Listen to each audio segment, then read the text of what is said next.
Is it appropriate to leave oral arguments before the Supreme Court to attend a political event rather than hearing all parties, attorneys, and other justices and arriving late at political events outside the duties of a Supreme Court justice? As I mentioned, I've served on the Wisconsin Supreme Court for the last 5 months. I have participated in many oral arguments. I have seen justices arrive late, come and go during oral arguments, and leave early. The question is referencing one occasion when I left oral arguments early.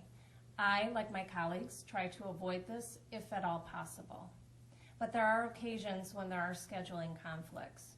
We are very grateful to have Wisconsinite covering this forum today. Not only that, but they also cover and record every oral argument.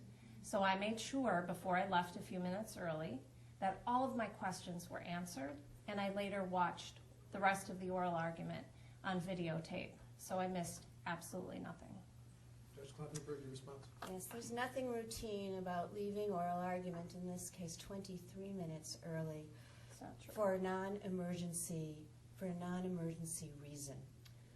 It's a dereliction of the duty of the justices. It's their job to hear the parties argue before them. To leave before the lawyers are through presenting their arguments before the parties who are affected by the decision the justices will reach, are heard, is an affront to those lawyers and to those parties. And what are they to think? How are they going to think that they've gotten a fair shake when justices leave before their arguments are done? The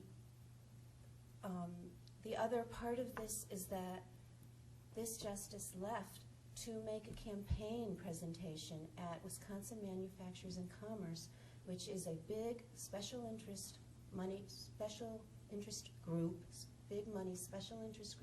that has supported Justice Bradley in the past and has said they will support her in the future. To have a justice leave in the middle of oral argument to go to give a campaign speech is not an appropriate service to be provided by the justice who is there to listen to the parties' arguments and adjudicate their disputes.